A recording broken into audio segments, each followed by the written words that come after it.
Hi everyone, 10th പ്രിലിംസിൻ്റെ SCRT biology സീരീസിലേക്ക് ഏവർക്കും സ്വാഗതം. ഇന്ന് നോക്കാൻ പോകുന്നത് ആഹാരം ആരോഗ്യത്തിന് എന്ന് പറയുന്നുള്ള 6ാം ക്ലാസ്സിലൊരു പാഠഭാഗമാണ്. അപ്പോൾ നമ്മൾ ഇന്നലെ ഭക്ഷണത്തെക്കുറിച്ച് അല്ലെ സുരക്ഷ ഭക്ഷണത്തിലും എന്ന് പറയുന്നൊരു പാഠഭാഗം പഠിച്ചിട്ടുണ്ടായിരുന്നു. അതിൻ്റെ കണ്ടിന്യൂഷൻ തന്നെയാണ് ആഹാരം ആരോഗ്യത്തിന് എന്ന് പറയുന്നുള്ള 6ാം ക്ലാസ്സിലൊരു പാഠഭാഗമാണ്. അപ്പോൾ ഇവിടെ നമ്മൾ ശരിക്കും എന്തിനാണ് ഭക്ഷണം കഴിക്കുന്നത് നമുക്ക് ഊർജ്ജം കിട്ടാൻ വേണ്ടിയിട്ട് അല്ലേ. ഭക്ഷണത്തിനകത്ത് ഒരുപാട് അന്നജം അടങ്ങിയിട്ടുണ്ട്, മാംസ്യം അടങ്ങിയിട്ടുണ്ട്, നാരുകൾ അല്ലെ ഫൈബേഴ്സ്, വിറ്റാമിനുകൾ, അങ്ങനെ പലതരത്തിലുള്ള സാധനങ്ങൾ അതിനകത്ത് അടങ്ങിയിട്ടുണ്ട്. അതൊക്കെ ഉണ്ടെങ്കിൽ മാത്രമേ നമ്മുടെ ശരീരത്തിനൊരു നിലനിർപ്പുള്ളൂ അല്ലേ. രോഗപ്രതിരോധ ശേഷി നേടണമെങ്കിൽ നമുക്ക് ഒരുപാട് വൈറ്റമിൻസ് നമുക്ക് രോഗപ്രതിരോധ ശേഷി നേടാൻ വേണ്ടി സഹായിക്കുന്നുണ്ട്. അതുകൂടാണ്ട് നമ്മുടെ അന്നജം നമുക്ക് ഊർജ്ജം നൽകുന്നുണ്ട് അല്ലേ. പിന്നെ ബോഡി ബിൽഡിംഗ് ആയിട്ടുള്ള നമ്മുടെ പ്രോട്ടീൻ പോലുള്ള മസിലുകളൊക്കെ നമുക്ക് വേണമെങ്കിൽ പ്രോട്ടീൻ റിച്ച് ആയിട്ടുള്ള ഫുഡ് നമ്മൾ കഴിക്കണം. അങ്ങനെ പലതരത്തിലുള്ള ഫുഡാണ് നമ്മൾ ഓരോ ദിവസം കഴിക്കുന്നത്. ഇവിടെ ചോദിക്കുന്ന ഒരു ക്വസ്റ്റ്യൻ നോക്കി, ഏതെങ്കിലും ഒരു തരം ഭക്ഷണം മാത്രം കഴിച്ചാൽ എന്താണ് കുഴപ്പം? ഇപ്പോൾ നമ്മൾ ചോറ് മാത്രം കഴിക്കുകയാണ്, അതിന് നമുക്ക് എന്താ കിട്ടുക? അന്നജം മാത്രമാണ് നമുക്ക് കിട്ടുന്നത്. അപ്പോൾ നമുക്ക് എന്തൊക്കെയാണ് അന്നജം മാത്രം ഉണ്ടായിട്ട് കാര്യമില്ല. അന്നജത്തിലൂടെ നമുക്ക് എനർജിയാണ് കിട്ടുന്നത്, ഊർജ്ജം കിട്ടുന്നുണ്ട്. ഊർജ്ജം മാത്രം ഉണ്ടായിട്ട് കാര്യമില്ല, രോഗപ്രതിരോധ ശേഷി ഇല്ല. അപ്പോൾ അതിനുവേണ്ടി രോഗപ്രതിരോധ ശേഷിയൊക്കെ കിട്ടാൻ വേണ്ടിയിട്ടാണ് നമ്മൾ പലതരം പച്ചക്കറികളും അതുപോലെ തന്നെ പഴങ്ങളൊക്കെ കഴിക്കുന്നുള്ളത്. പിന്നെ പ്രോട്ടീൻ അല്ലെ, മുട്ട, അതുപോലെ തന്നെ നമ്മുടെ ഇറച്ചി, മീൻ, ഇതൊക്കെ നമ്മൾ എന്തിനാണ് കഴിക്കുന്നത്? കിട്ടാൻ വേണ്ടിയിട്ടാണ് നമ്മുടെ ഈ പറഞ്ഞിരിക്കുന്ന പ്രോട്ടീൻ കിട്ടാൻ വേണ്ടിയിട്ടാണ് നമ്മൾ പറയുന്ന മീനും അതുപോലെ തന്നെ മത്സ്യങ്ങളൊക്കെ നമ്മൾ കഴിക്കുന്നത്. പിന്നെ അതുപോലെ തന്നെ ഓയിൽ, ഗീ, ബട്ടർ അല്ലെ, നെയ്യ്, ബട്ടർ പോലുള്ള വെണ്ണ പോലുള്ള സാധനങ്ങളൊക്കെ നമ്മൾ എന്തിനാണ് കഴിക്കുന്നത്? ഫാറ്റാണ്, അവർ നമുക്ക് ആവശ്യമാണ്. പിന്നെ ഫൈബർ, അത് നമ്മുടെ ദഹനമൊക്കെ കറക്റ്റായിട്ട് നടക്കണമെങ്കിൽ എന്ത് വേണം? നമുക്ക് നാരുകൾ വേണം, അവരുടെ ആവശ്യമുണ്ട്. അപ്പോൾ ഓരോ വസ്തുക്കളും നമുക്ക് വളരെയധികം ഇമ്പോർട്ടൻ്റ് ആണ്. അപ്പോൾ ഒരു തരം ഭക്ഷണം മാത്രം കഴിച്ച് നമുക്ക് ഒരിക്കലും ജീവിക്കാൻ സാധിക്കില്ല. ആദ്യം പറയുന്നത് എന്താണ്? റൈസാണ് പറയുന്നത്, അരിയാണ് പറയുന്നത്. ഞങ്ങൾ ആഹാരത്തിൽ ഉൾപ്പെടുത്തു, ഞങ്ങളിൽ ധാരാളം ധാന്യകം ഉണ്ട് എന്നാണ് പറയുന്നത്. പിന്നെ മത്സ്യം പറയാണ് ഞങ്ങളിൽ ധാരാളം പ്രോട്ടീൻ ഉണ്ട്. കൊഴുപ്പുള്ള ആൾക്കാരാണ് ഈ എണ്ണ, ഞാൻ പറഞ്ഞ നെയ്യ്, വെണ്ണ പോലുള്ള സാധനങ്ങളിലൊക്കെ എന്തുണ്ട്? കൊഴുപ്പടങ്ങിയിട്ടുണ്ട്. പിന്നെ ധാതുലവണങ്ങളും വിറ്റാമിനുകളും തരുന്നത് പഴങ്ങളും പച്ചക്കറികളുമാണ്. അപ്പോൾ ഇതൊക്കെ അടങ്ങിയതായിരിക്കണം നമ്മുടെ ഒരു ദിവസത്തെ ഭക്ഷണം എന്ന് പറയുന്നത്. അപ്പോൾ ആദ്യം നമ്മൾ ധാന്യകത്തെക്കുറിച്ച് പറയാൻ, കാർബോഹൈഡ്രേറ്റ്സ് നമ്മുടെ എല്ലാ അരി ഭക്ഷണം എടുത്താലും, അതുപോലെ തന്നെ അരി ഭക്ഷണം, ഗോതമ്പ്, അതുപോലെ തന്നെ നമ്മുടെ കപ്പ, കിഴങ്ങ്, ഇതുപോലുള്ള സാധനങ്ങളിലൊക്കെ അടങ്ങിയിരിക്കുന്നത് ധാന്യകമാണ്. അവർ പ്രധാനമായിട്ടും തരുന്നുള്ളത്? ഊർജ്ജമാണ് നമുക്ക് തരുന്നുള്ളത്. അപ്പോൾ കാർബോഹൈഡ്രേറ്റ് എന്നാണ് ധാന്യകത്തെ പറയാം കേട്ടോ. അപ്പോൾ കാർബൺ, അതുപോലെ തന്നെ hydrogen, oxygen, carbon, hydrogen, oxygen, ഇത് മൂന്നും കൂടി ചേർത്തിട്ടാണ് നമ്മുടെ ഈ ധാന്യകം ഉണ്ടാക്കുന്നുള്ളത്. അപ്പോൾ നമ്മുടെ ശരീരത്തിൽ പ്രവർത്തനങ്ങൾക്ക് എന്ത് പ്രവൃത്തി എടുത്താലും, ഇപ്പോൾ നമുക്ക് നീന്തുകയാണ് ഇവിടെ ചെയ്യുന്നുള്ളത്, പിന്നെ നമ്മൾ പഠിക്കുകയാണ് ചെയ്യുന്നുള്ളത്, പിന്നെ നമ്മൾ തോട്ടത്തിലും അതുപോലെയുള്ള സ്ഥലങ്ങളിലൊക്കെ നമ്മൾ പണിയെടുക്കൂലേ, എന്തെങ്കിലും ആയുധമൊക്കെ വെച്ച് നമ്മൾ പണിയെടുക്കാറുണ്ട്, അല്ലെങ്കിൽ കളിക്കാറുണ്ട്. അങ്ങനെ എന്ത് പ്രവൃത്തി ചെയ്യണമെങ്കിലും നമുക്ക് എന്ത് വേണം? ഊർജ്ജം വേണം. ഒന്ന് എഴുന്നേറ്റ് നടക്കണമെങ്കിൽ നമുക്ക് എന്ത് വേണം? ഊർജ്ജം വേണം അല്ലേ. അപ്പോൾ കഠിന പ്രയത്നം ചെയ്യുന്ന ആൾക്കാർക്ക് ഒരുപാട് ഊർജ്ജം ആവശ്യമാണ്. അപ്പോൾ ഇതിനൊക്കെ ഇവിടെ നമുക്ക് ഊർജ്ജം കിട്ടുന്നത് നമ്മുടെ ഭക്ഷണത്തിൽ അടങ്ങിയിരിക്കുന്ന ധാന്യകത്തിൽ നിന്ന്. ഇവിടെ നിങ്ങൾക്ക് ദോശ കാണാം, അരി ഭക്ഷണം ഏതെടുത്താലും അതിനകത്ത് അടങ്ങിയിട്ടുണ്ട്? ധാന്യം അടങ്ങിയിട്ടുണ്ട്. പുട്ടുണ്ട്, ഇത് കപ്പയാണ്. പിന്നെ കപ്പയല്ലേ, ഇത് ഷുഗർ കെയിനാണോ കപ്പയാണോ? ഷുഗർ കെയിനാണോ കപ്പയാണോ മനസ്സിലാവുന്നില്ല, കപ്പയാന്ന് തോന്നുന്നു. പിന്നെ ഇവിടെ നമ്മുടെ കിഴങ്ങ്. അപ്പോൾ ഇത് ഏതെടുത്താലും നമുക്ക് അതിനകത്തൊക്കെ നമ്മുടെ ധാന്യകം അടങ്ങിയിട്ടുണ്ട്. പിന്നെ നമ്മളെ ഈ ധാന്യകം തന്നെ ഞാൻ പറഞ്ഞില്ലേ, ചോറ് കഴിച്ചിട്ടുണ്ടെങ്കിൽ നമുക്ക് അന്നജം മാത്രമാണ് കിട്ടുക എന്ന് ഞാൻ പറഞ്ഞില്ലേ.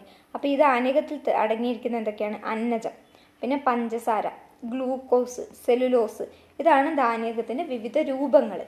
ഇപ്പോൾ നമ്മൾ കപ്പയൊക്കെ കഴിക്കുകയാണെങ്കിൽ നമുക്ക് റെഡിമെയ്ഡായിട്ട് ഗ്ലൂക്കോസാണ് കിട്ടുന്നുള്ളത്. അപ്പോൾ ധാന്യകം പറയുമ്പോൾ ഗ്ലൂക്കോസ്, അതുപോലെ തന്നെ പഞ്ചസാര, നമ്മുടെ മിൽക്ക്, പാലെടുക്കുകയാണെങ്കിൽ അതിനകത്ത് ലാക്ടോസ് അടങ്ങിയിട്ടുണ്ട്. ലാക്ടോസ് അല്ലെ, പാലിനകത്ത് ലാക്ടോസ് അടങ്ങിയിട്ടുണ്ടെന്ന് കേട്ടിട്ടുണ്ടാവും. അപ്പോൾ അതും ഒരു പഞ്ചസാരയാണ്, അതായത് ഒരു ധാന്യകമാണ്. അപ്പോൾ ഇതൊക്കെ നമ്മുടെ ഈ സെല്ലുലോസ്, ചെടികളിലൊക്കെ സെല്ലുലോസാണ് അടങ്ങിയിരിക്കുന്നത്. അപ്പോൾ ഇതൊക്കെ ധാന്യകത്തിൻ്റെ വിവിധ രൂപങ്ങളാണ്. അന്നജ രൂപത്തിലാണ് ഏറ്റവും കൂടുതൽ ധാന്യകം നമുക്ക് ധാരാളമായി കിട്ടുന്നുള്ളത്. ഓക്കെ, അപ്പോൾ ഇതാണ് ധാന്യകത്തെക്കുറിച്ച് കുറച്ച് നമുക്ക് പറയാനുള്ളത്. പിന്നെ ഒരു ഭക്ഷണം നമ്മൾ അരി ഭക്ഷണം ഒഴിവാക്കുകയാണ്. ചില സമയത്ത് നമ്മൾ വ്രതമൊക്കെ എടുക്കുന്ന സമയത്ത് നമ്മൾ എന്താ ചെയ്യുക? അരി ഭക്ഷണം ഒഴിവാക്കിയിട്ട് അതിന് പകരം ഏത്തപ്പഴമൊക്കെ കഴിക്കും അല്ലേ. അപ്പോൾ ഏത്തപ്പഴം, അതുപോലെ തന്നെ കപ്പ, പാല്, മുട്ട, ഇതൊക്കെ നമ്മൾ എന്ത് ചെയ്യണം? ഒരു ദിവസം അരി ഭക്ഷണം ഒഴിവാക്കുകയാണെങ്കിൽ നമ്മളത് ഇതാണ് നമ്മൾ കഴിക്കേണ്ടത്. പിന്നെ അന്നജം തിരിച്ചറിയാൻ വേണ്ടി നമ്മൾ എന്ത് ചെയ്യും? അന്നജം തിരിച്ചറിയാൻ വേണ്ടി നമ്മൾ എന്ത് ചെയ്യുന്നതാണ് ക്വസ്റ്റ്യൻ ചോദിച്ചത്. നമ്മളന്ന് കഴിഞ്ഞ ക്ലാസ്സിൽ പറഞ്ഞില്ലേ, പാലിനകത്തേക്ക് നമ്മൾ കൊഴുപ്പ് കൂട്ടാൻ വേണ്ടി നമ്മൾ എന്ത് ചെയ്യും? അന്നജം ആഡ് ചെയ്യും എന്ന് പറഞ്ഞു അല്ല, അന്നജം കൂട്ടിച്ചേർക്കും എന്ന് പറഞ്ഞു, കഞ്ഞിവെള്ളം അല്ലേ. അപ്പോൾ അതിന് വേണ്ടി നമ്മൾ അയഡിൻ ടെസ്റ്റ് ചെയ്തിട്ടുണ്ടായിരുന്നില്ലേ? അപ്പോൾ അന്നജം തിരിച്ചറിയണമെങ്കിൽ നമ്മൾ അയഡിൻ ലായനിയാണ് ഉപയോഗിച്ച് നോക്കുക. അയഡിൻ ടെസ്റ്റിലൂടെ എന്ത് കാണും? കടും നീല നിറമാണ് അവിടെ ഉണ്ടാകുന്നത്. അപ്പോൾ കടും നീല നിറം ഉണ്ടെങ്കിൽ അതിനർത്ഥം എന്താണ്? അന്നജം ഉണ്ട് എന്നാണ് അതിനർത്ഥം. ഇനി മാംസ്യമാണ്, പ്രോട്ടീൻ. ഇവിടെ നിങ്ങൾക്ക് 2 കുട്ടികളെ കാണുന്നുണ്ട്. ഈ 2 കുട്ടികൾ, ഒരു കുട്ടി നല്ല ആരോഗ്യവാനാണ്, രണ്ടാമത്തെ ചിത്രത്തിലുള്ളത്. ആദ്യത്തെ കുട്ടിക്ക് അസുഖം ബാധിച്ചിരിക്കുന്നതാണ്. അതായത് ആവശ്യത്തിന് ഭക്ഷണം, ആവശ്യത്തിന് പ്രോട്ടീൻ കിട്ടാതിരിക്കുമ്പോഴുള്ള ഒരു കണ്ടീഷനാണ് ആ കുട്ടിക്ക് വന്നിട്ടുള്ളത്. അപ്പോൾ നമ്മുടെ ശരീര നിർമ്മിതിക്കായാലും നമ്മുടെ മസിൽസിനായാലും എല്ലാ കാര്യങ്ങൾക്കും എന്താണ് ആവശ്യമായിട്ടുള്ളത്? പ്രോട്ടീൻ ആവശ്യമാണ്. ശരീര നിർമ്മിതിക്കും വളർച്ചയ്ക്കും നമ്മുടെ ശരീരം, അതുപോലെ തന്നെ നമ്മുടെ കോശങ്ങൾ, പുതിയ പുതിയ കോശങ്ങൾ നമുക്ക് എപ്പോഴും ഉണ്ടാവുന്നുണ്ട് അല്ലേ? വളർച്ചയ്ക്കനുസരിച്ച് നമ്മുടെ കോശങ്ങൾ വിഭജിച്ച് പുതിയ കോശങ്ങൾ ഉണ്ടായിക്കൊണ്ടേയിരിക്കുന്നുണ്ട്. അപ്പോൾ ആ കോശങ്ങൾ നമുക്ക് വേണം. അതുപോലെ തന്നെ നമ്മുടെ മുടിയിൽ അടങ്ങിയിരിക്കുന്നത് പ്രോട്ടീനാണ്. പിന്നെ ദഹനരസങ്ങൾ, ഇതൊക്കെ നിർമ്മാണത്തിൽ എന്താവശ്യമാണ്? നമ്മുടെ പ്രോട്ടീൻ ആവശ്യമാണ്. പിന്നെ ധാന്യങ്ങൾ ഇല്ലാത്ത സമയത്ത് നമ്മുടെ അടുത്ത് ഇവിടെ പറഞ്ഞില്ലേ, നമ്മൾ ധാന്യകം ഏതെങ്കിലും ഒരു ദിവസം അരിഭക്ഷണം ഒഴിവാക്കുകയാണെങ്കിൽ അവിടെ നമ്മൾ എന്ത് ചെയ്യണം? കപ്പ, മുട്ട, പാലൊക്കെ കഴിക്കണം എന്ന് പറഞ്ഞില്ലേ? ഈ പാലിലൊക്കെ എന്താ അടങ്ങിയിട്ടുണ്ട്? പ്രോട്ടീൻ അടങ്ങിയിട്ടുണ്ട്. അപ്പോൾ ധാന്യകം നമ്മൾ ഏതെങ്കിലും ഒരു ദിവസം ഒഴിവാക്കുകയാണെങ്കിൽ അവിടെ ഊർജ്ജോൽപാദനം നടക്കുന്നത് പ്രോട്ടീൻ കാരണമാണ്. പിന്നെ hydrogen, carbon, oxygen, nitrogen, sulphur എന്നിവ കൊണ്ടാണ് നമ്മുടെ ഈ പ്രോട്ടീൻ ഉണ്ടാക്കിയിരിക്കുന്നത്. അപ്പോൾ നമ്മുടെ ശരീര വെയിറ്റ് അനുസരിച്ചിട്ട്, അതായത് ഇപ്പോൾ നമ്മുടെ ശരീരത്തിൻ്റെ ഭാരം 25 കിലോഗ്രാം ആണെങ്കിൽ 25 ഗ്രാം പ്രോട്ടീനാണ് നമ്മൾ കഴിക്കേണ്ടത്. 1 കിലോഗ്രാമിന് 1 ഗ്രാം എന്ന തോതിൽ പ്രോട്ടീൻ ഓരോ ദിവസവും ഭക്ഷണത്തിൽ നിന്ന് ലഭിക്കണം. അത്രയും നമുക്ക് ഭക്ഷണത്തിൽ നിന്ന് ലഭിക്കേണ്ടതായിട്ടുണ്ട്. ഇനി അങ്ങനെ നമുക്ക് ഭക്ഷണത്തിൽ നിന്ന് ലഭിക്കുന്നില്ലെങ്കിലാണ് ഇതുപോലുള്ള കണ്ടീഷൻസൊക്കെ വരിക. ക്വാഷിയോർക്കാർ, മരാസ്മസ് എന്നൊക്കെ കേട്ടിട്ടുണ്ടോ നിങ്ങൾ? അതിനകത്തൊന്നാണ് ക്വാഷിയോർക്കാർ. അതെന്ന് വെച്ചാൽ എന്താണ്? ആവശ്യത്തിന് നമ്മുടെ പ്രോട്ടീൻ നമ്മുടെ ശരീരത്തിൽ ആവശ്യത്തിന് കിട്ടുന്നില്ലെങ്കിൽ അപ്പോൾ ഉണ്ടാകുന്നുള്ള ഒരു രോഗമാണ് ക്വാഷിയോർക്കാർ എന്ന് പറയുന്നത്. ഈ അസുഖത്തിൻ്റെ സമയത്ത് എന്താണ്? അവരുടെ ശരീരഭാഗം മൊത്തം ശോഷിച്ചിരിക്കും, അതുപോലെ തന്നെ വയറ് വീർത്തിരിക്കും. അങ്ങനെയുള്ള അസുഖം വരുന്ന കുട്ടികളിലാണ് കേട്ടോ ഇത് പ്രധാനമായിട്ടും കാണപ്പെടുന്നുള്ളത്. ഇനി പ്രോട്ടീൻ ആവശ്യത്തിന് ഏറ്റവും കൂടുതലുള്ള ഒരു ഫുഡാണ് എന്താണ്? നമുക്ക് ചെറുപയർ. അതാണ് ഉച്ചഭക്ഷണത്തിൽ നമുക്ക് ചോറിൻ്റെ കൂടെ, കഞ്ഞീൻ്റെ കൂടെ ചെറുപയർ ചേർത്തിട്ട് കിട്ടാറില്ല. പിന്നെ അതെന്തുകൊണ്ടാണെന്ന് വെച്ചിട്ടുണ്ടെങ്കിൽ ധാന്യകവും പ്രോട്ടീനും കിട്ടാൻ വേണ്ടിയിട്ടാണ് നമുക്കത് കാണിച്ചു തരുന്നുള്ളത്. പിന്നെ കൊഴുപ്പ് പറഞ്ഞില്ലേ, ബട്ടർ, അതുപോലെ തന്നെ നമ്മുടെ സൂര്യകാന്തി എണ്ണ, അതുപോലെയുള്ള എല്ലാ എണ്ണകളിലും കാണപ്പെടുന്നുള്ളത് കൊഴുപ്പാണ്. പിന്നെ നമ്മൾ ധാരാളമായിട്ട് നമ്മുടെ എണ്ണ പലഹാരങ്ങൾ ലൈക്ക് പഴംപൊരി, നമ്മുടെ കുറേ സ്നാക്സ് ഇല്ലേ, അതൊക്കെ കഴിക്കുകയാണെങ്കിൽ നമ്മുടെ ശരീരത്തിൽ ഒരുപാട് കൊഴുപ്പ് എത്തിച്ചേരുന്നുണ്ട്. ഇതുപോലെ തന്നെ വറുത്തതും പൊരിച്ചതുമായിട്ടുള്ള വസ്തുക്കൾ, നമ്മുടെ ദോശ എന്ന് പറയുമ്പോൾ എന്താണ്? ഇതുപോലുള്ള എണ്ണ ഉണ്ടാക്കി വെച്ചിട്ടുള്ള ദോശ, പിന്നെ ചിപ്സ്, ഇതൊക്കെ ഉണ്ടാക്കാൻ നമ്മൾ എന്ത് ഉപയോഗിക്കുന്നുണ്ട്? എണ്ണ ഉപയോഗിക്കുന്നുണ്ട്. അപ്പോൾ എന്താണ്? നമ്മുടെ ശരീരത്തിൽ കൊഴുപ്പ് ആവശ്യമാണ് എന്ന് കരുതി നമ്മൾ ഇതുപോലുള്ള ചിപ്സും അതുപോലെ തന്നെ ഫ്രൈ ഐറ്റംസ് അങ്ങനത്തെ ഒരുപാട് സാധനങ്ങൾ ഒരുപാട് കഴിക്കുകയാണെങ്കിൽ അതും മോശമാണ്. അപ്പോൾ കുറഞ്ഞ അളവിൽ നമ്മൾ ശരീരത്തിന് ആവശ്യമായിട്ടുള്ള ഒരാളാണ് ഇത് ഈ പറഞ്ഞിരിക്കുന്ന കൊഴുപ്പ് എന്ന് പറയുന്നത്. പ്രധാനമായിട്ട് നമ്മുടെ മാംസം, ഏതെങ്കിലും ഒരു മാംസം, ഇപ്പോൾ നമ്മൾ ഇവിടെ ചിക്കനൊക്കെ കണ്ടില്ലേ, അതുപോലെ തന്നെ മത്സ്യം, പാലുൽപ്പന്നങ്ങൾ, മുട്ട, അതുപോലെ തന്നെ വിവിധ തരം പരിപ്പുകൾ, ഇതിലൊക്കെ കൊഴുപ്പ് അടങ്ങിയിട്ടുണ്ട്. പിന്നെ എന്താണ്? എണ്ണ, നെയ്യ് തുടങ്ങിയവയിൽ എന്താണ്? പല ഭക്ഷണങ്ങളിൽ നിന്നും വേർതിരിച്ചെടുക്കുന്ന കൊഴുപ്പുകളാണ് ഈ നെയ്യ് എന്നൊക്കെ പറയുന്നത് അല്ലേ? നമ്മുടെ നെയ്യ് എന്ന് പറഞ്ഞാൽ എന്താണ്? നമ്മുടെ പാലിൽ നിന്നും വേർതിരിച്ചെടുക്കുന്നതാണ് നെയ്യ് എന്ന് പറയുന്നത്. അങ്ങനെ ഓരോ ഭക്ഷ്യവസ്തുക്കളിൽ നിന്നും അതിൻ്റെ കൊഴുപ്പ് വേർതിരിച്ചെടുക്കുന്നതാണ് എന്ത്? നമ്മുടെ ഈ എണ്ണ എന്നൊക്കെ പറയുന്നത്. തേങ്ങയിൽ നിന്ന് നമ്മൾ എണ്ണ എടുക്കുന്നില്ല, അതിനർത്ഥം എന്താണ്? ആ തേങ്ങയിൽ നിന്നുള്ള കൊഴുപ്പ് നമ്മൾ മാറ്റിയെടുക്കുന്നതാണ് അതെന്ന് പറയുന്നത്. ചില വിറ്റാമിനുകളുണ്ട്, അത് കൊഴുപ്പിൽ മാത്രമേ ലയിക്കുകയുള്ളൂ. നമ്മളെ A, D, E, K, vitamin A, vitamin D, vitamin E, vitamin K, ഇതൊക്കെ നമ്മുടെ എന്താണ്? കൊഴുപ്പിൽ മാത്രം ലയിക്കുന്ന വിറ്റാമിനുകളാണ്. അപ്പോൾ അത് നമ്മൾ ഭക്ഷണത്തിലൂടെ നമ്മളെ ഈ വിറ്റാമിനുകൾ നമ്മുടെ ശരീരത്തിൽ എത്തുകയാണെങ്കിൽ എന്താണ്? കൊഴുപ്പുണ്ടെങ്കിൽ മാത്രമേ ഇത് നമുക്ക് നമ്മുടെ ശരീരത്തിൽ അതിനെ ഉപയോഗിക്കാൻ സാധിക്കുകയുള്ളൂ. ഓക്കെ ആണല്ലോ? ഇനി നമ്മൾ പഴംപൊരിയൊക്കെ ഒരു പേപ്പറിനകത്ത് പൊതിഞ്ഞിട്ടുണ്ടെങ്കിൽ നമുക്ക് മനസ്സിലാവും അതിനൊക്കെ മൊത്തം എണ്ണ കാണാറുണ്ടല്ലേ? അതെന്താണ്? കൊഴുപ്പുണ്ടോ ഇല്ലയോ എന്ന് നമുക്ക് മനസ്സിലാക്കാൻ സാധിക്കുന്നത്. ഓക്കെ, അപ്പോൾ അതാണ് കൊഴുപ്പിനെ കുറിച്ച് പറയാറുള്ളത്. പിന്നെന്താണ്? ഇവർ ടെസ്റ്റ് റിപ്പോർട്ട് ഇവിടെ എന്താണെന്ന് വെച്ചിട്ടുണ്ടെങ്കിൽ ഏതൊരു സാധനമായാലും ഇപ്പോൾ നമ്മൾ പറഞ്ഞ പ്രോട്ടീൻ ആയാലും നമ്മൾ പറഞ്ഞ കൊഴുപ്പായാലും നമ്മൾ പറഞ്ഞ ധാന്യമായാലും ഏതായാലും നമ്മുടെ ശരീരത്തിന് ഒരുപാട് കൂടിപ്പോയ പ്രശ്നമാണ്. അപ്പോൾ ഇതുപോലുള്ള കൊഴുപ്പ് അധികമായിട്ടുണ്ടെങ്കിൽ നമുക്ക് വരുന്ന പ്രശ്നമാണ് കൊളസ്ട്രോൾ എന്ന് പറയുന്നത്. കൊളസ്ട്രോൾ നമുക്ക് നോർമലായിട്ട് എത്ര വേണം? 200 മില്ലിഗ്രാം പെർ ഡെസിലിറ്ററാണ് നമുക്ക് വേണ്ടത്. അതിൽ കൂടുതൽ പോയിട്ടുണ്ടെങ്കിൽ നമുക്കത് പ്രശ്നമാണ്. അപ്പോൾ കൊളസ്ട്രോളിൻ്റെ ലെവൽ എപ്പോഴും എത്രയായിരിക്കണം? 200 മില്ലിഗ്രാം വരെ ആവാം. ഓക്കെ, ഏറ്റവും കൂടുതൽ 200 വരെ ആവാം, അതിന് മേലെ പോകാൻ പാടില്ല. ബ്ലഡ് ഷുഗറാണ് ഇവിടെ പറഞ്ഞിരിക്കുന്നത്. ഇത് നമ്മൾ മുന്നേ പറഞ്ഞിട്ടുണ്ടായിരുന്നു അല്ലേ? 70 110 മുന്നത്തെ ഒരു ക്ലാസ്സിൽ നമ്മൾ രക്തപര്യന അവസ്ഥയൊക്കെ പറഞ്ഞിട്ടുണ്ടായിരുന്നു. അപ്പോൾ ഈ കൊഴുപ്പും കൊളസ്ട്രോളും തമ്മിലുള്ള ബന്ധം എന്താണെന്നാണ് ചോദിക്കുന്നത്. അപ്പോൾ കൊഴുപ്പിൻ്റെ ഒരു രൂപമാണ് കൊളസ്ട്രോൾ. കൊഴുപ്പിൻ്റെ തന്നെ ഒരു രൂപമാണ് എന്ത്? കൊളസ്ട്രോൾ എന്ന് പറയുന്നത്. അപ്പോൾ നമ്മുടെ ശരീരത്തിൽ ഒരുപാട് കൊഴുപ്പ് നമ്മൾ കഴിക്കുമ്പോൾ എന്ത് സംഭവിക്കും? അത് ശരീരം സ്വയം കൊളസ്ട്രോൾ ആക്കി മാറ്റും. അതായത് നമ്മൾ ഭക്ഷണത്തിലൂടെ കൊളസ്ട്രോൾ അല്ല കഴിക്കുന്നത്, കൊഴുപ്പടങ്ങിയ ഭക്ഷണം നമ്മൾ ഒരുപാട് കഴിക്കുമ്പോൾ നമ്മുടെ ശരീരത്തിനകത്ത് കൊളസ്ട്രോൾ ആയിട്ടത് മാറുന്നു. അങ്ങനെ ഇത് കൊളസ്ട്രോളൊക്കെ ആയിട്ടുണ്ടെങ്കിൽ നമ്മൾ രക്തപര്യനാവസ്ഥയുടെ കേസിലൊക്കെ പറഞ്ഞിട്ടുണ്ടായിരുന്നു. എന്താണ്? അതിൻ്റെ രക്തക്കുഴലിൻ്റെ സൈഡിലൊക്കെ പോയി അത് അടിയും. അപ്പോൾ എന്ത് സംഭവിക്കും? നമ്മുടെ രക്തത്തിന് കടക്കാൻ ചെറിയൊരു ഗ്യാപ്പ് മാത്രമേ ഉണ്ടാവുള്ളൂ. അപ്പോൾ BP കൂടും. ഇങ്ങനെയുള്ള കാര്യങ്ങളൊക്കെ നമ്മൾ പറഞ്ഞിട്ടുണ്ടായിരുന്നില്ലേ? അത് ഹൃദ്രോഗങ്ങൾക്ക് കാരണമാവും അല്ലേ? ഒരുപാട് നമ്മുടെ ഹൃദയം ഒരുപാട് പമ്പ് ചെയ്യേണ്ടി വരും ചെറിയ ദ്വാരത്തിലൂടെ വേണ്ടി നമ്മൾ ഈ ബ്ലഡ് കടത്തി വിടാൻ വേണ്ടിയിട്ട്. അതുകൊണ്ട് തന്നെ കൂടുതൽ കൊഴുപ്പടങ്ങിയ ഭക്ഷണം കഴിക്കുന്നത് ഗുണകരമല്ല. അതുകൊണ്ടാണ് നമ്മുടെ വീടുകളിലൊക്കെ പറയുന്നത് വറുത്തതും പൊരിച്ചതുമായ സാധനങ്ങൾ അധികം കഴിക്കാൻ പാടില്ല എന്നു പറയുന്നത്. പിന്നെ ജീവകങ്ങളെക്കുറിച്ചാണ് പറയാനുള്ളത്. ജീവകങ്ങൾ പ്രധാനമായിട്ട് നമ്മൾ എവിടെ നിന്നാണ് കിട്ടുന്നുള്ളത്? നമ്മുടെ പഴങ്ങളിൽ നിന്നും പച്ചക്കറികളിൽ നിന്നും ആണ് കഴിക്കേണ്ടത്. അപ്പോൾ ഒരു ഇന്ത്യക്കാരൻ പഠന റിപ്പോർട്ടിൽ നിന്ന് പറയുന്ന കാര്യമാണ്, ഒരു ഇന്ത്യക്കാരനാണെങ്കിൽ ഒരു ദിവസം 295 ഗ്രാം പച്ചക്കറികൾ ഭക്ഷിക്കണം. എന്താണ്? 295 ഗ്രാം പച്ചക്കറികൾ ഭക്ഷിക്കണം. ഇനി കേരളത്തിലൊരാൾ ശരാശരി 50 ഗ്രാം പച്ചക്കറികൾ കഴിക്കണം എന്നാണ് പറയുന്നത്. ഓക്കെ, ഇന്ത്യക്കാരനാണെങ്കിൽ 295 ഗ്രാം, കേരളത്തിലാണെങ്കിൽ 50 ഗ്രാം കഴിക്കണമെന്നാണ് പറയുന്നുള്ളത്. ഓക്കെ, ഇനി ആരോഗ്യത്തെക്കുറിച്ച് പറയുകയാണെങ്കിൽ എന്താണ്? നമ്മളെ വിറ്റാമിനുകളും ധാതുലവണങ്ങളും എല്ലാം നമ്മുടെ ശരീരത്തിന് കയറിയിട്ടുണ്ടെങ്കിൽ മാത്രമേ നമ്മുടെ ശരീരത്തിൻ്റെ വളർച്ചയും എല്ലാ കാര്യങ്ങളും അതിൻ്റേതായ രീതിയിൽ നടക്കുകയുള്ളൂ. അപ്പോൾ പഴങ്ങൾ, പച്ചക്കറികൾ, പാല്, മുട്ട, ഇലക്കറികൾ തുടങ്ങിയവയെല്ലാം നമ്മുടെ ധാതുക്കളുടെയും വിറ്റാമിനുകളുടെയും കലവറയാണ്. ഓക്കെ ആണല്ലോ? അപ്പോൾ ഒരിക്കലും നമുക്ക് ഒഴിച്ചുകൂടാൻ പറ്റാത്ത ആൾക്കാരാണ് നമ്മുടെ ഈ വിറ്റാമിനുകളും ധാതുലവണങ്ങളും.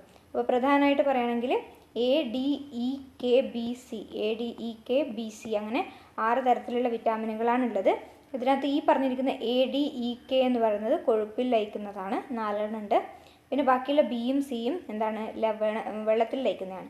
ഇതിൽ C പറയുകയാണെങ്കിൽ അധികം നമ്മുടെ നെല്ലിക്ക, മാങ്ങ പോലുള്ള പുളിയുള്ള ചില ഭക്ഷണങ്ങളുണ്ട്, എന്താണ് ഫ്രൂട്ട്സ് ഉണ്ടല്ലോ, അതിലൊക്കെയാണ് വിറ്റാമിൻ C പ്രധാനമായിട്ടും കാണുന്നുള്ളത്. പഴങ്ങൾ, നെല്ലിക്ക, മുരിങ്ങയില, പപ്പായ, അതുപോലെയുള്ള മാങ്ങ. നമ്മൾ കഴിഞ്ഞ ക്ലാസ്സിൽ പഠിച്ചില്ലേ? രോഗപ്രതിരോധ ശേഷി കൂട്ടാൻ വേണ്ടി നമ്മൾ മാമ്പഴം സഹായിക്കുന്നൊക്കെ നമ്മൾ പഠിച്ചില്ലേ? അതൊക്കെ എന്താണ്? അതിനകത്ത് വിറ്റാമിൻ C അടങ്ങിയിട്ടുണ്ട്. ഈ വിറ്റാമിൻ C വെള്ളത്തിൽ ലയിക്കുന്ന ഒരു വിറ്റാമിൻ കൂടിയാണ്. ഇതെന്തിനു സഹായിക്കുന്നു? നമ്മുടെ ത്വക്ക്, നമ്മുടെ സ്കിൻ അല്ലേ, ത്വക്ക്, അതുപോലെ തന്നെ പല്ല്, മോണ, നമ്മുടെ രക്തകോശങ്ങൾ എന്നിവയുടെ ആരോഗ്യത്തിന് സഹായിക്കുന്ന ഒരാളാണ് ഈ പറഞ്ഞിരിക്കുന്ന വിറ്റാമിൻ സി. ഇനി അതുപോലെ തന്നെ വെള്ളത്തിൽ ലയിക്കുന്ന മറ്റൊരു വിറ്റാമിനാണ് വിറ്റാമിൻ B. ഈ വിറ്റാമിൻ B എവിടെയൊക്കെയാണ് കാണപ്പെടുക? നമ്മുടെ ധാന്യങ്ങളുടെ തവിട് അല്ലെ, നമ്മളോട് പറയൂലേ ചുവന്ന അരി കഴിക്കണം എന്ന് പറയില്ലേ? പച്ചരി ചോറ് വെച്ച് കഴിക്കാണ്ട് ചുവന്ന അരി കഴിക്കണം, അതിനകത്ത് തവിടുണ്ട് എന്ന് പറയും. അതെന്താണ്? അതിനകത്ത് ആ തവിടിനകത്ത് എന്തുണ്ട്? വിറ്റാമിൻ B അടങ്ങിയിട്ടുണ്ട്. അതുകൂടാണ്ട് നമ്മുടെ മുട്ടയിലും പാലിലും പിന്നെ ചേമ്പിലയിലും, ചേനാക്ക് കേട്ടിട്ടില്ലേ? ആ ചേമ്പിൻ്റെ ഇല കറി വെക്കാറുണ്ട്, അതിനകത്തും എന്തടങ്ങിയിട്ടുണ്ട്? ഈ വിറ്റാമിൻ B അടങ്ങിയിട്ടുണ്ട്. അങ്ങനെ വിറ്റാമിൻ B നമ്മളെ ബോഡിക്കകത്തുണ്ടെങ്കിൽ അവരെന്തൊക്കെയാണ് ചെയ്യുക? ഒന്ന് നമ്മുടെ ചുവന്ന രക്താണുക്കളുടെ നിർമ്മാണം ചെയ്യുന്നുണ്ട്, പിന്നെ ത്വക്കിൻ്റെ ആരോഗ്യം നോക്കുന്നുണ്ട്, അതുപോലെ തന്നെ ധാന്യകങ്ങൾ, അതുപോലെ തന്നെ നമ്മൾ കഴിക്കുന്ന പ്രോട്ടീൻ, അവയൊക്കെ ശരീരത്തിനകത്ത് പ്രയോജനപ്പെടുത്തണമെങ്കിൽ ഇതുപോലുള്ള വിറ്റാമിൻ നമുക്ക് ആവശ്യമാണ്. ഇനി നമ്മൾ വിറ്റാമിൻ ADEKയിലോട്ട് പോവാണ്. കൊഴുപ്പിൽ ലയിക്കുന്നവയാണ് ഇവർ വരുന്നുള്ളത്. അതിനകത്ത് പ്രധാനമായിട്ട് നമ്മൾ പറയുമ്പോൾ കേട്ടിട്ടുണ്ടാവും. വിറ്റാമിൻ A കണ്ണിനും അതുപോലെ തന്നെ നമ്മുടെ ത്വക്കിനൊക്കെ വളരെ ഇമ്പോർട്ടൻ്റ് ആണ്. നമ്മൾ ഈ വിറ്റാമിൻ A കുറഞ്ഞിട്ടുള്ളവരിൽ, അതായത് വിറ്റാമിൻ എയുടെ അപര്യാപ്തത മൂലം ഉണ്ടാകുന്നുള്ള ഒരു രോഗമാണ് നിശാന്തത. അല്ല, രാത്രി കാലത്ത് കാണാൻ പറ്റാത്തതൊക്കെ എന്തിൻ്റെ കുറവ് മൂലം ഉണ്ടാകുന്നതാണ്? വിറ്റാമിൻ എയുടെ. അപ്പോൾ കണ്ണ്, ത്വക്ക്, മുടി എന്നിവയുടെ ആരോഗ്യം നോക്കുന്നുള്ളത് എ ആണ്. പ്രധാനമായിട്ട് വിറ്റാമിൻ എ കാണപ്പെടുന്നുള്ളത് നമ്മുടെ ഇലക്കറികൾ, അതായത് നമ്മുടെ ചീര, പയറില, ചേമ്പില, മുരിങ്ങയില അങ്ങനെയുള്ള ഇലക്കറികളിലും ക്യാരറ്റിലും കരൾ അതുപോലെ തന്നെ പാലുൽപ്പന്നങ്ങളിലുമാണ് വിറ്റാമിൻ എ കാണപ്പെടുന്നുള്ളത്. പിന്നെ നമ്മൾ വിറ്റാമിൻ കെയിലോട്ട് പോകണം കേട്ടോ. വിറ്റാമിൻ കെ ആണെങ്കിൽ ക്യാബേജ്, ചീര, കോളിഫ്ലവറിലൊക്കെയാണ് കാണപ്പെടുന്നത്. അവരെന്താണെന്ന് വെച്ചിട്ടുണ്ടെങ്കിൽ നമ്മുടെ ശരീരത്തിനകത്ത് ഒരു മുറിവുണ്ടായിട്ടെങ്കിൽ ആ മുറിവുണ്ടാകുമ്പോൾ എന്താണ്, ഒരുപാട് രക്തം നമ്മുടെ ശരീരത്തിൽ നിന്ന് നഷ്ടപ്പെട്ടു പോകും അല്ലേ. അപ്പോൾ ആ രക്തം നഷ്ടപ്പെടുന്നത് തടഞ്ഞിട്ട് അവിടെ രക്തം കട്ട പിടിക്കുന്നില്ലേ, പ്ലേറ്റ്ലെറ്റ്സ്, അതിന് സഹായിക്കുന്നത് ഈ വിറ്റാമിൻ കെ ആണ്. വിറ്റാമിൻ കെ ഇല്ലെങ്കിൽ അവിടെ അങ്ങനെ സംഭവിക്കില്ല. അപ്പോൾ വിറ്റാമിൻ കെ നമുക്ക് വളരെ ഇമ്പോർട്ടൻ്റ് ആണ്. പിന്നെ നമ്മുടെ സസ്യ എണ്ണകളിൽ നിന്ന് കിട്ടുന്ന വിറ്റാമിനാണ് വിറ്റാമിൻ ഇ എന്ന് പറയുന്നത്. അത് നമ്മുടെ നാഡികളുടെയും അതുപോലെ തന്നെ ചുവന്ന രക്താണുക്കളുടെയും ആരോഗ്യത്തിന് വേണ്ടിയിട്ടാണ് ഈ സസ്യ എണ്ണകളിൽ അടങ്ങിയിരിക്കുന്ന വിറ്റാമിൻ ഇ ഉപയോഗിക്കുന്നത്. പിന്നെ ഇനി ഒന്നാണ് നമ്മുടെ സൂര്യപ്രകാശത്തിൽ നിന്ന് നമുക്ക് കിട്ടുന്നുള്ളത്. അതിന് നമുക്ക് ഭക്ഷണങ്ങളിൽ അധികം ഇല്ല, ഏറ്റവും കൂടുതൽ നമുക്ക് കിട്ടുന്നുള്ളത് സൂര്യപ്രകാശത്തിൽ നിന്നാണ്. എല്ലുകളുടെയും പല്ലുകളുടെയും ആരോഗ്യത്തിന് വേണ്ടിയിട്ടാണ് ഈ പറഞ്ഞിരിക്കുന്ന വിറ്റാമിൻ ഡി സഹായിക്കുന്നുള്ളത്. അപ്പോൾ ഏത് വിറ്റാമിനാണ് സൂര്യപ്രകാശത്തിൽ നിന്ന് കിട്ടുന്നുള്ളത്? വിറ്റാമിൻ ഡി ആണ്. നമ്മളടുത്ത് പറയാറില്ലേ, കുറച്ച് വെയിലത്ത് പോയി നിന്നിട്ടുണ്ടെങ്കിൽ നമ്മുടെ ശരീരത്തിൽ ത്വക്കിൽ ഏതെങ്കിലും ഒരു ഭാഗം, ഇപ്പോൾ നമുക്ക് മൊത്തം വെയിൽ കൊള്ളാൻ പ്രയാസമുള്ളവർ ചെറുതായിട്ട് കാലോ അല്ലെങ്കിൽ കൈയോ മാത്രം ആ വെയിലടിക്കുന്ന ഒരു ഭാഗത്തേക്ക് മാത്രം കുറച്ച് നേരം വെച്ചിട്ടുണ്ടെങ്കിൽ നമ്മുടെ ത്വക്കിനടിയിൽ സൂക്ഷിച്ചു വെച്ചിരിക്കുന്ന നമ്മുടെ കൊഴുപ്പിനെ ഉപയോഗിച്ചുകൊണ്ട് വിറ്റാമിൻ ഡി അവിടെ രൂപപ്പെടും. അപ്പോൾ അത് വളരെ ഇമ്പോർട്ടൻ്റ് ആണ്. അതുകൊണ്ടാണ് നമ്മളോട് അരമണിക്കൂറൊക്കെ വെയിൽ കൊള്ളണം എന്ന് പറയുന്നത്. അപ്പോൾ ഇവിടെ കുറച്ച് ക്വസ്റ്റ്യൻസ് ഒക്കെ പറഞ്ഞിട്ടുണ്ട്. അപ്പോൾ അതിനകത്ത് വിറ്റാമിൻ എയുടെ കുറവ് കൊണ്ട് എന്തൊക്കെ പ്രശ്നങ്ങളാണ് ഞാൻ പറഞ്ഞു. നിശാന്തതയാണ് പ്രധാനമായിട്ടും PSCയിൽ ചോദിച്ച് കണ്ടിട്ടുള്ളത്. ഇനി നമ്മൾ പറഞ്ഞില്ലേ വിറ്റാമിൻ സി ഒക്കെ എന്താണ്, വിറ്റാമിൻ സി എന്താണ്, വെള്ളത്തിൽ ലയിക്കുന്നവയാണ്. അതുകൊണ്ട് തന്നെ നമ്മളതിന് ഭക്ഷണം പാകം ചെയ്യുമ്പോൾ, ഇപ്പോൾ നമ്മൾ ഏതെങ്കിലും പച്ചക്കറികളിലൊക്കെ വിറ്റാമിൻ സി അടങ്ങിയിട്ടുണ്ടെങ്കിൽ നമ്മളത് പാകം ചെയ്യുമ്പോൾ ആ പാത്രം എപ്പോഴും എന്ത് വേണം, അടച്ചു വെക്കണം. ഈ പഴങ്ങളും പച്ചക്കറികളും വേവിക്കുമ്പോൾ അവയിലെ വിറ്റാമിൻ സി നീരാവിയായിട്ട് അവർ പോവും.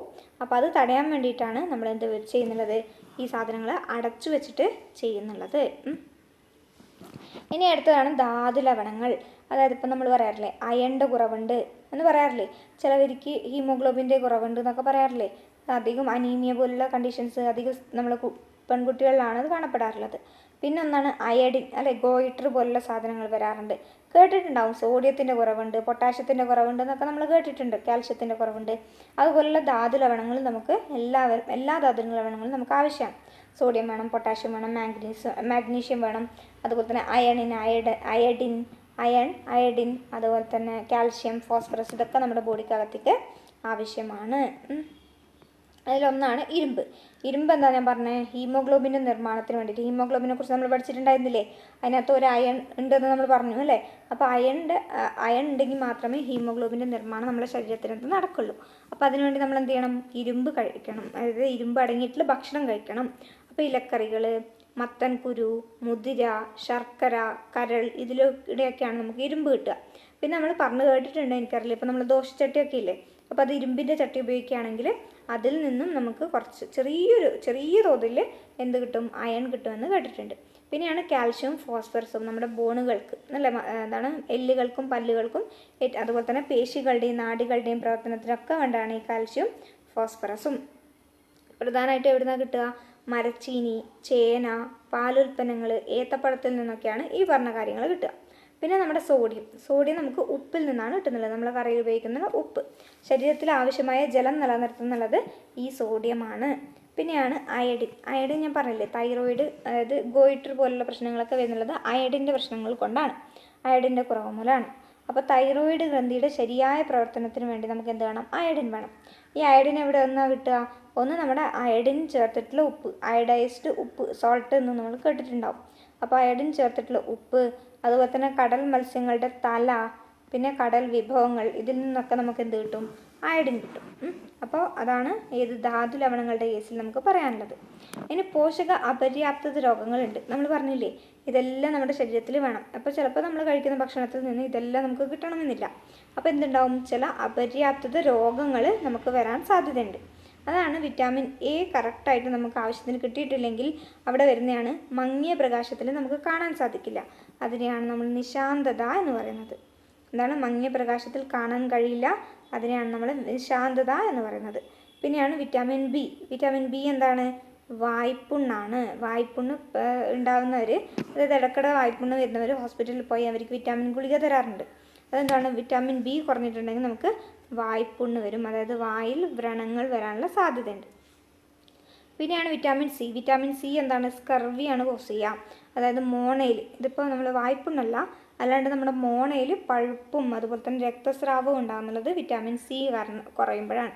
വിറ്റാമിൻ ഡിയിൽ എന്താണ്? നമ്മുടെ അസ്ഥികൾ കനം കുറഞ്ഞ് വളയും, അതായത് കനം കുറഞ്ഞ് അതിങ്ങനെ സ്ട്രെയിറ്റ് നിൽക്കേണ്ടത് അതിങ്ങനെ വളഞ്ഞു വരും, അതിനെയാണ് നമ്മൾ കണ എന്ന് പറയാം. പിന്നെ ഇരുമ്പ് കുറഞ്ഞിട്ടുണ്ടെങ്കിൽ അനീമിയ ഉണ്ടാവും. അനീമിയ എന്ന് വെച്ചാൽ എന്താണ്? ഒരു വിളർച്ചയാണ്, രക്തക്കുറവ്. അയഡിൻ കുറഞ്ഞിട്ടുണ്ടെങ്കിൽ ഗോയിറ്റുണ്ടാവും, അതെന്താണ്? തൊണ്ടയിൽ മുഴയാണ് ഉണ്ടാവുക. അപ്പോൾ നമ്മൾ പറഞ്ഞത് ഇത്രയും നേരം നമ്മൾ പറഞ്ഞ ധാന്യകം, പ്രോട്ടീൻ, ഇതൊക്കെ എന്താണ്? പോഷകം ആണ്, പോഷക ഘടകങ്ങളാണ്. ഈ പോഷകം അല്ലാണ്ട് നമ്മുടെ ശരീരത്തിൽ വേണ്ട രണ്ടാൾക്കാരാണ് ജലവും നാരുകളും. ജലം നമുക്കറിയാം, നമ്മുടെ ശരീരത്തിനകത്ത് 2/3 ഭാഗവും എന്താണ്? ജലമാണ്. പിന്നെ നമ്മുടെ തലച്ചോറിൻ്റെ കേസ് എടുക്കുകയാണെങ്കിൽ അതിനകത്ത് 85% ജലമാണ്, രക്തത്തിൽ 90% ജലമാണ്, എല്ലുകളിൽ 25% ജലമാണ്. പിന്നെ അതുപോലെ തന്നെ നമ്മുടെ ഏതൊരു പ്രക്രിയ നടക്കണമെങ്കിൽ, ഇപ്പോൾ ദഹന പ്രക്രിയയൊക്കെ കറക്റ്റായിട്ട് നടക്കണമെങ്കിൽ എന്താവശ്യമാണ്? ജലം ആവശ്യമാണ്. അപ്പോൾ പ്രതിദിനം നമ്മൾ എത്രത്തോളം ജലം ആവശ്യമാണ് നമ്മുടെ ബോഡിക്ക്? 2.5 ലിറ്റർ ജലം നമ്മുടെ ശരീരത്തിൽ നിന്ന് നഷ്ടപ്പെടുന്നുണ്ട്. അപ്പോൾ അതിൽ കൂടുതൽ എപ്പോഴും നമ്മൾ എന്താണ്? കുടിച്ചിരിക്കണം. ഓക്കെ, അതിനാൽ നാം ധാരാളം ശുദ്ധജലം കുടിക്കേണ്ടതായിട്ടുണ്ട്. അതാണ് ജലത്തിനെ കുറിച്ച് പറയാനുള്ളത്. ഇനി നാരുകളെ കുറിച്ച് പറയുമ്പോഴോ, നാരുകൾ എപ്പോഴും നമുക്ക് സസ്യാഹാരത്തിലൂടെയാണ് കിട്ടുന്നുള്ളത്. പക്ഷെ ശരിക്കും പറഞ്ഞിട്ടുണ്ടെങ്കിൽ ഈ നാരുകൾ നമ്മുടെ ശരീരത്തിൽ ദഹിക്കൂല കേട്ടോ, ദഹനം നടക്കില്ല. നാരുകളെ ദഹിപ്പിക്കാനുള്ള കഴിവ് നമ്മുടെ ശരീരത്തിനില്ല. പക്ഷെ നാരുകൾ കഴിക്കുന്നുണ്ടെങ്കിൽ നമ്മുടെ ദഹന പ്രക്രിയ സുഗമമായി നടക്കും, അതായത് പ്രശ്നങ്ങളൊന്നും ഉണ്ടാവില്ല ദഹനത്തിന്. ഓക്കെ, പിന്നെ ഇത് പ്രധാനമായും സെല്ലുലോസുകൾ കൊണ്ടാണ് നിർമ്മിച്ചിരിക്കുന്നത്. സെല്ലുലോസിനെ ദഹിപ്പിക്കാൻ കഴിവുള്ള ആൾക്കാർ നമ്മുടെ ബോഡിക്കകത്ത് ഇല്ല കേട്ടോ. അപ്പോൾ ഇവിടെ ചെയ്യുന്നത് എന്താ വെച്ചിട്ടുണ്ടെങ്കിൽ വൻകുടലിലെ വിസർജ്യ വസ്തുക്കളുടെ സഞ്ചാരത്തെ സുഗമമാക്കുകയാണ് നാരുകൾ ചെയ്യുന്നുള്ളത്. അപ്പോൾ ഇതൊക്കെയാണ് ഇലക്കറികൾ, പച്ചക്കറികൾ, വാഴയുടെ തണ്ട്, വാഴക്കൂമ്പ്, ഇതൊക്കെ അടങ്ങിയിട്ടുള്ള ഭക്ഷണങ്ങളിലാണ് നാരുകൾ ധാരാളമായിട്ടും അടങ്ങിയിട്ടുള്ളത്. ഇനി ആഹാരം തിരഞ്ഞെടുക്കുമ്പോൾ രുചിയുള്ള ഭക്ഷണം മാത്രമാണ് നമ്മൾ തിരഞ്ഞെടുക്കേണ്ടത്? ഒരിക്കലും അല്ല. എപ്പോഴും നമ്മൾ എന്താ ചെയ്യേണ്ടത്? നമുക്ക് ആവശ്യമായിട്ടുള്ള, നമ്മുടെ ശരീരത്തിന് ആവശ്യമായിട്ടുള്ള, ഇപ്പം നമ്മൾ കുറേ കാര്യങ്ങൾ പറഞ്ഞില്ലേ, ഇതൊക്കെ നമ്മുടെ ശരീരത്തിന് ആവശ്യമായിട്ടുള്ള കാര്യങ്ങളാണ്. അപ്പോൾ ശരീരത്തിന് വേണ്ടിയിട്ടുള്ള എല്ലാ പോഷക ഘടകങ്ങളും അടങ്ങിയിട്ടുള്ള ആവശ്യമായ അളവിൽ ഭക്ഷണമാണ് നമ്മളെപ്പോഴും കഴിക്കേണ്ടത്. അല്ലാണ്ട് ഒരിക്കലും രുചിയുള്ള ഭക്ഷണമല്ല നമ്മൾ കഴിക്കേണ്ടത്. അതായത് പുട്ട്, ദോശ, ചപ്പാത്തി, ചോറ്, കപ്പ, മധുരക്കിഴങ്ങ് അവയായിരിക്കണം ഏറ്റവും കൂടുതൽ കഴിക്കുന്നത്. കാരണം നമുക്ക് കൂടുതൽ ഊർജ്ജമാണ് വേണ്ടത്. പിന്നെ അതുപോലെ തന്നെ പ്രോട്ടീനും വേണം, അതുപോലെ തന്നെ എന്ത് വേണം? പഴവും പച്ചക്കറികളും വേണം, കുറച്ച് ഫാറ്റും വേണം. അങ്ങനെയാണ് നമ്മളെപ്പോഴും കഴിക്കേണ്ടത്. ഏറ്റവും കൂടുതലാണ് ധാന്യകം, പിന്നെ പ്രോട്ടീൻ, പിന്നെ വിറ്റാമിനും മിനറലുകളും, പിന്നെ അതിൻ്റെ കൂടെ തന്നെ ഇതിൽ തന്നെ നാരുകളും എല്ലാം പെട്ടു കേട്ടോ, പിന്നെ കുറച്ച് ഫാറ്റും. ഇത്രയാണ് നമുക്ക് ആവശ്യമായിട്ട് വരുന്നത്. അപ്പോൾ ഇവിടെ ഒരു ഇതാണ് കൊടുത്തിരിക്കുന്നത് കേട്ടോ, ജസ്റ്റ് അത് കുട്ടികൾ ചെയ്യുന്ന ഒരു കാര്യമാണ്. നമ്മളിപ്പോൾ അവരുടെ ടെക്സ്റ്റ് ബുക്ക് ആയതുകൊണ്ട് അത് വായിക്കേണ്ടി വന്നു എന്നേ ഉള്ളൂ. അപ്പോൾ ഇവിടെയൊക്കെ നോക്കുകയാണെങ്കിൽ നിങ്ങൾക്ക് ഓരോ കാര്യങ്ങളും മനസ്സിലാവും. ഓരോ സാധനത്തിലും എത്രത്തോളം ധാന്യം അടങ്ങിയിട്ടുണ്ട്, എത്രത്തോളം പ്രോട്ടീൻ അടങ്ങിയിട്ടുണ്ടെന്ന് നമുക്ക് ഇവിടുന്ന് മനസ്സിലാക്കാൻ സാധിക്കും. ഇപ്പോൾ നിങ്ങൾ ഏത്തപ്പഴം എടുത്ത് നോക്കി, ഏത്തപ്പഴത്തിനടുത്ത് 1 മില്ലിഗ്രാമിന് 10 മില്ലിഗ്രാം ധാന്യവും 200 മില്ലിഗ്രാം പ്രോട്ടീനും 400 മില്ലിഗ്രാം കൊഴുപ്പും കാൽസ്യം അടങ്ങിയിട്ടുണ്ട്, ഇരുമ്പ് അടങ്ങിയിട്ടുണ്ട്. അങ്ങനെ നിങ്ങൾ ഓരോ ഭക്ഷണം എടുത്ത് നോക്കുകയാണെങ്കിൽ നിങ്ങൾക്ക് ഓരോന്നിനകത്തും എത്രയൊക്കെ അടങ്ങിയിട്ടുണ്ടെന്ന് മനസ്സിലാക്കാൻ സാധിക്കും. ഇവിടെ നമ്മൾ ധാന്യങ്ങൾ നോക്കുകയാണെങ്കിൽ ഏറ്റവും കൂടുതൽ ധാന്യങ്ങളുള്ളത് ചെറുപഴത്തിലാണ്, അതുപോലെ തന്നെ നമ്മുടെ ചക്കയിലും. ചെറുപഴത്തിലും അതുപോലെ തന്നെ ചക്കയിലുമാണ്. പേരക്ക, ഇതിലൊക്കെയാണ് ഏറ്റവും കൂടുതൽ ധാന്യകം അടങ്ങിയിരിക്കുന്നത്. ഇനി പ്രോട്ടീൻ്റെ കാര്യം നോക്കുകയാണെങ്കിലോ, ചക്കയിൽ ഒരുപാട് പ്രോട്ടീൻ അടങ്ങിയിട്ടുണ്ട്. അതുകൂടാതെ തന്നെ നമ്മുടെ പേരക്കയിലും ഉണ്ട്, മാമ്പഴത്തിലും എന്തടങ്ങിയിട്ടുണ്ട്? പ്രോട്ടീൻ അടങ്ങിയിട്ടുണ്ട്. ഇനി കൊഴുപ്പ് ഏറ്റവും കൂടുതലുള്ള ആളാണ് ഈ പറഞ്ഞിരിക്കുന്ന പേരക്ക എന്ന് പറയുന്നത്. എല്ലാത്തിനും ചെറിയ അളവിലാണ്, പക്ഷേ അതിൽ ഏറ്റവും കൂടുതലുള്ളത് പേരക്കയിലാണ്. പിന്നെ കാൽസ്യം ഏറ്റവും കൂടുതലുള്ളത് ഏത്തപ്പഴത്തിലാണ്. പിന്നീട് നമ്മുടെ ചക്കയിലും കൈതച്ചക്കയിലും കാൽസ്യം വരുന്നുണ്ട്. ഇരുമ്പിൻ്റെ കേസ് പറയുകയാണെങ്കിൽ കശുമാങ്ങയിലാണ് ഏറ്റവും കൂടുതൽ ഇരുമ്പ്, പിന്നെ ഏത്തപ്പഴവും വരുന്നുണ്ട് കേട്ടോ. അപ്പോൾ ഇത്രയാണ് നമുക്ക് ഈ ചാപ്റ്ററിൽ പഠിക്കാനുള്ളത് കേട്ടോ. അപ്പോൾ ഓരോന്നിൻ്റെയും പോഷക ഘടകങ്ങളും അവരുടെ ഭക്ഷ്യവസ്തുക്കളാണ് നമ്മൾ മനസ്സിലാക്കിയത്. അപര്യാപ്തത രോഗങ്ങളും ഇമ്പോർട്ടൻ്റ് ആണ് കേട്ടോ. അത് പ്രീവിയസ് ഇയറിൽ ഒരുപാട് കണ്ടിട്ടുണ്ട്. അപ്പോൾ വീഡിയോ ഇഷ്ടപ്പെട്ടെങ്കിൽ ലൈക്ക് ചെയ്യണം. അതുപോലെ തന്നെ സബ്സ്ക്രൈബ് ചെയ്യാത്തവരുണ്ടെങ്കിൽ സബ്സ്ക്രൈബ് ചെയ്യും വേണം കേട്ടോ. So thank you.